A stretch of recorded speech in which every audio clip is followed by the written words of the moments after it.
السلام عليكم ومرحبا بكم مرة أخرى في قناة شهيوات أم حفصة. اليوم إن شاء الله غادي نقدم لكم طريقة تحضير حلوى معسلة على شكل فراشة سهلة التحضير وكتجي رائعة ولذيذة. نخليكم مع المقادير وطريقة التحضير، فرجة ممتعة.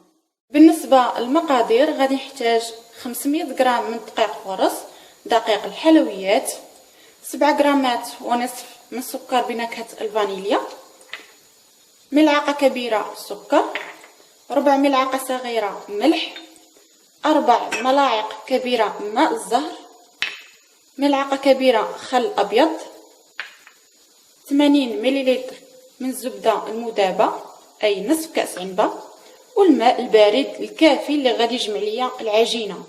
وغادي نحتاج القليل من نشا الذرة أو المايزينا للتوريق، وفي الاخير غادي نحتاج الزيت للقلي، العسل وجنجلان اولا سمسم محمر للتزيين. غادي ندوزو باش نشوفوا طريقه التحضير.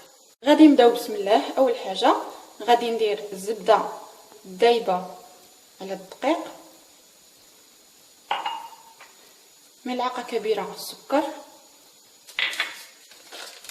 7 غرامات ونصف من سكر بنكهه الفانيليا، 4 ملعقة صغيرة ملح، وغادي ندخل الزبدة الدايبة في الدقيق مزيان. صافي هنا من بعد ما كيترمل ليا الدقيق مزيان مع الزبدة كيف ما كتلاحظوا كيرجع مرمل. فاش كنجمعو كيتجمع بهذا الشكل هذا. كندخلو فيه الزبدة مزيان. دابا غادي نضيف ملعقة كبيرة خل، 4 ملاعق كبيرة ماء الزهر،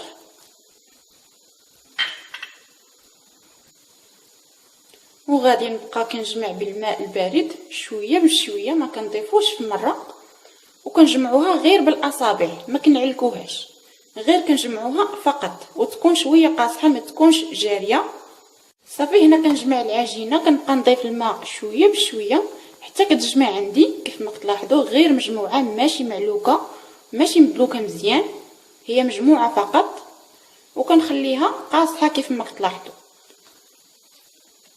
دابا غادي نغطيها بالبلاستيك الغذائي وغادي نخليها كترتاح. كلما خليناها ارتاحت كيكون احسن. نقدروا نخليوها حتى 2 ديال السوايع كترتاح ماشي مشكله. انا هنا غادي نخليها مده ديال ساعه كامله كترتاح، عاد غادي نكمل فيها الخدمه. هنا بعد ما كنخلي العجينه مده ديال ساعه حتى كترتاح مزيان، دابا غادي نطلقها. انا هنا خليتها كره وحده، تقدروا تقطعوها حتى على 2 على حسب سطح العمل. الا كان صغير تقدروا تقطعوها على 2 حتى 3، والا كان سطح العمل كبير كنخليوها عجينه وحده بهذا الشكل هذا. دابا غادي نطلقها، كنحتاج نشا وغادي نطلقها رقيق. هنا كنسرح العجينه رقيق كيف ما كتلاحظوا، كنسرحها رقيق مزيان. دابا غادي نرشها بالنشا، شويه ديال النشا، وغادي نشكلها على شكل مسمنه. غادي ندير شويه ديال النشا،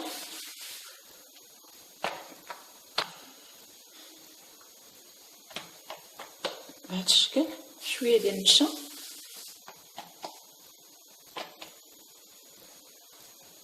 وبهذا الشكل هذا على شكل مربع. وغادي نعاود دابا نطلقها رقيق مزيان. صافي هنا كنطلق العجينه رقيق كيف ما كتلاحظوا بهذا الشكل هذا، تكون رقيقه ما تكونش غليظه بزاف. ودابا غادي ناخذ قطعه دائريه وغادي نقطع، غادي نطبع دوائر.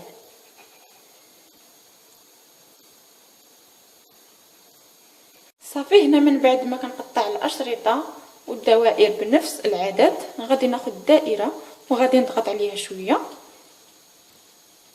وغادي ناخذ الابهام والسبابه وكنبدا كنجمع شويه بشويه حتى كتجمع عندي على شكل فراشه. بهذا الشكل. غادي ناخذ شريط من الاشرطه وغادي يحتاج شويه ديال الماء. كندير الشريط من التحت وكنطلعو هنا فوق. كناخذ شويه ديال الماء، كندير صبعي في الماء وكنفزك هاد شويه هذا. غادي ناخذ الجهه الثانيه من الشريط ونديرها من فوق الجهه الاولى، والزائد كنقطعو، ما كنخليش هاد الشريط غليظ. صافي كنحصل عليها بهذا الشكل هذا على شكل فراشه. غادي نكملهم كاملين بنفس الطريقه وندوزو باش نقليوهم ونعسلوهم. هنا من بعد ما ساليت من التشكيل ديال الحلوى خديت مقله ودرت فيها الزيت وخليتها حتى سخنات. عندي هنا العسل اللي سبق وحضرتها لكم، غادي نحط لكم الرابط ديالها اسفل في هذا الفيديو. وعندي الجنجلان محمر اولا السمسم محمص، وكنبدا نقلي في الحلوى.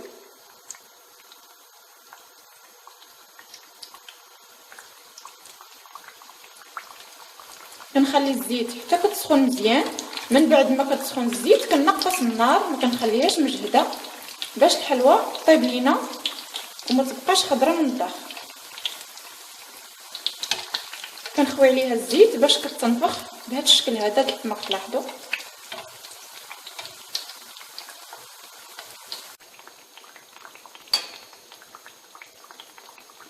صافي هنا من بعد ما كتحمر غادي نديرها مباشره في العسل.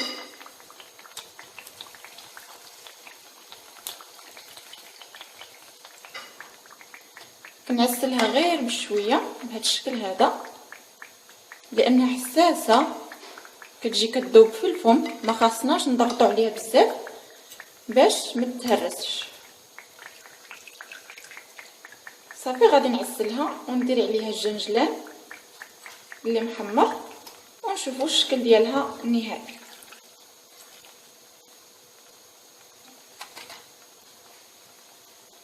هذا هو الشكل النهائي ديال الحلوى الفراشه المعسله. بعد ما ساليتها من القلي مباشره كنديرها في العسل، كنخليها كتعسل مزيان وكنديرها في الصفاي كتصفى من العسل الزايد، وكندير عليها الجنجلان اللي محمر. كتجي سهله التحضير وكتذوب في الفم. كنتمنى تجربوها وتعجبكم. الى عجبكم فيديو ما تنساوش ديروا جيم وتشتركوا في القناه باش دائما توصلوا بالجديد. شكرا.